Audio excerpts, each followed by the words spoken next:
Bonsoir et bienvenue à la cave du Grand Natalou. Résultat de WrestleMania 36, deuxième soirée. Donc on va faire comme hier. Donc on va faire les résultats, temps, les moments forts, s'il y en a eu, et la hype que ça a apporté. Donc voilà, donc on est parti sur le kick-off, très simple. Liv Morgan contre Natalya, match en 6 minutes 25. Victoire de Liv Morgan. Ce qui est pas mal, ça va permettre de pusher le personnage. Et Natalya, faudrait peut-être qu'à un moment elle arrête de faire que des kick-offs. Faudrait peut-être lui donner un petit moment de gloire, mais bon, pour le moment, c'est pas encore ça. Ensuite, nous avions le deuxième match, qui est encore un match féminin. Comme quoi, girl power sur cette partie de WrestleMania. Donc nous avions le match pour la ceinture de champion NXT Woman. Donc, qui était Charlotte Flair contre Rhea Ripley. Le match a duré 20 minutes 30. Énorme. Trop long. Une hype de 1 et ça a été donc la victoire de Charlotte Flair avec sa prise en 8, donc soumission, et Charlotte Flair devient championne NXT. 11e titre qu'elle récupère. C'est pas mal, ça a l'air d'être un... On va voir maintenant comment ça va se passer en NXT. Mais bon, pour moi, je pense qu'elle va revenir assez rapidement au roster, à moins qu'ils veulent mélanger maintenant le roster de NXT avec le roster de SmackDown et Raw. On verra bien ce que va se passer par la suite. Ensuite, nous avions le match, donc, Aleister Black contre Bobby Lashley avec Lana. Donc, victoire de Aleister Black en 7 minutes 20. Encore un peu long, donc une hype de 1,5. Parce que Aleister Black a bien vendu bien vendu le match comme d'habitude. C'est bien défendu, Bobby Lashley a fait quelques erreurs et on remerciera Lana qui l'a perturbé avant de faire un sbire. Ce qui a permis à Aleister Black de mettre son Black Mist en place et de pouvoir gagner le match. Donc merci Lana.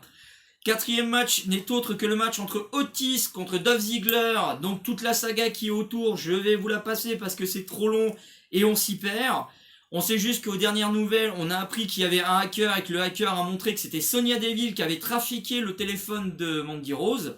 Donc le match s'est passé où Dolph Ziggler était accompagné de Mandy Rose. À un moment, Mandy Rose n'a trouvé rien d'autre que d'empêcher l'arbitre de voir un décompte. Donc il y a eu un Shero Shot de la part de Dolph Ziggler pour essayer de gagner. Heureusement ça s'est pas réussi. Mandy Rose est arrivé à ce moment-là pour mettre une grosse mandale dans la tronche ou dans la figure de Sonya Deville et a fait la même chose à Dolph Ziggler dès que l'arbitre était tourné. Un gros Shero Shot et on était tranquille. Donc victoire de Otis en 8 minutes 15, ce qui est pas mal. Et à la fin, Sonya Deville a fait un joli petit... Mandy Rose a fait un joli petit bisou à Otis. Donc peut-être nouveau couple. Match numéro 5 est autre que Edge contre Randy Orton en Last Man Standing match. Donc les tombées se font n'importe où. Et c'était sur les comptes de... En fait, c'était pas un tombé. Ça veut dire qu'il fallait assommer son adversaire et qu'il ne se relève pas au bout de 10. Un peu comme de la boxe. Donc le truc qui s'est passé, c'est qu'on a vu tout le... Performance Center en long, en large et en travers. Ils ont essayé de faire des spots un peu partout. À un moment, Edge s'est suspendu à un grillage qui était au-dessus d'une table pour faire une descente du coude sur Randy Orton. Il y a eu le tombé final se fait donc sur un des camions qui transportait le matériel, donc les haltères et tout ça. Et c'est une victoire de Edge en 36 minutes 35. Donc super long et une hype de 1 pour moi. Donc une seule tentacule. Car il n'était pas vraiment trop long pour moi et il ne vendait pas assez le produit. C'est mon avis personnel bien entendu. Ensuite nous sommes arrivés au 6e match, qui n'est autre que les matchs pour les ceintures par équipe de Raw, qui sont détenus par les Street Profits contre Austin Theory et Angel Garcia, accompagnés de Zelina Vega. Le match s'est déroulé assez tranquillement, 6 minutes 20. Les Street Profits ont vraiment déroulé leur jeu comme d'habitude, donc un match assez intéressant, donc une tentacule et demie pour ce match-là, ce qui est pas mal du tout.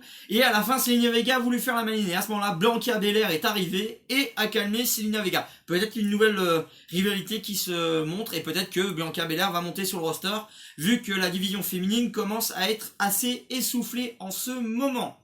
Ensuite, en parlant du féminin, on y est. Je crois qu'il n'y a que des matchs féminins sur cette deuxième partie de WrestleMania. Donc nous avons donc Bayley contre Sasha Banks, contre Lacey Evans, contre Naomi, contre Tamina. Donc c'était un Fatal 5. Donc ça veut dire qu'à chaque fois qu'on éliminait quelqu'un, il partait, il était éliminé, et c'était ainsi de suite. Donc Tamina a été la première éliminée, ensuite on a eu Naomi, ensuite on a eu Sasha Banks, et donc la finale s'est déroulée entre Bayley et Lacey Evans. J'y ai cru jusqu'au bout, et bon ben c'est Bayley qui a gagné, mais chose très intéressante pendant le match, c'est qu'à un moment Sasha Banks et donc The Boss et Bayley étaient en train de parler, et il y a eu un moment où on sentait que Sasha Banks voulait taper Bayley, mais elle l'a pas vu, et donc Bayley l'a tapé, a poussé Lacey Evans pour a poussé donc le boss pour que éviter Lacey Evans, et Lacey Evans a éliminé Sasha Banks.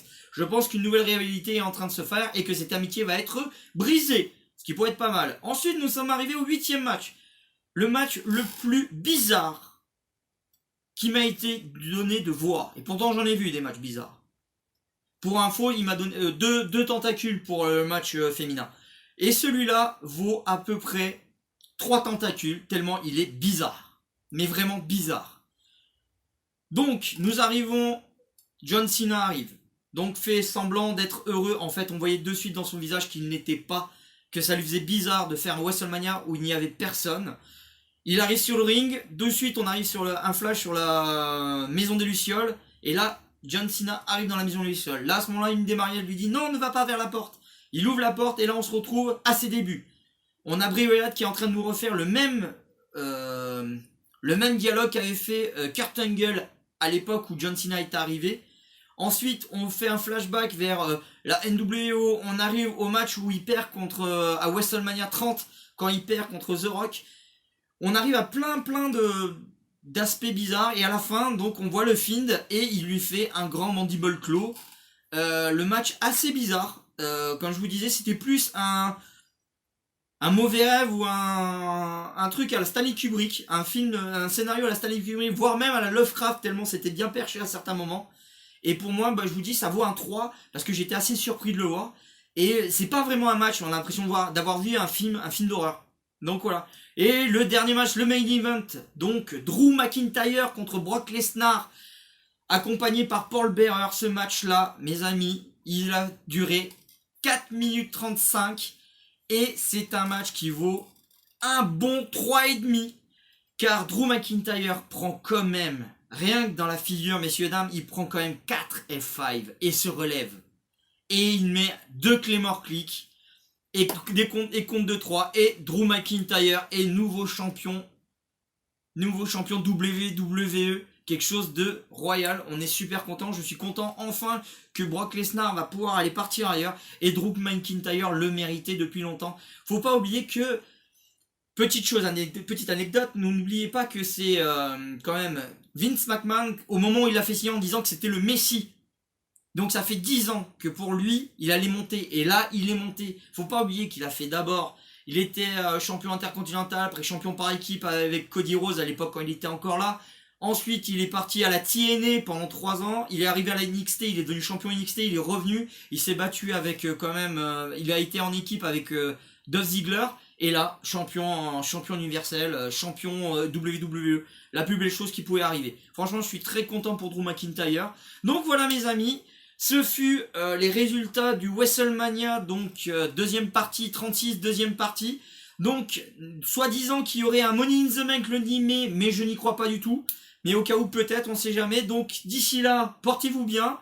Restez chez vous, donc restez bien confinés, et ne soyez pas des confinis. Et bien entendu, comme dirait un grand spécialiste de chez Canal+, nous Catini et Chocolat, je vous aime putain. Allez,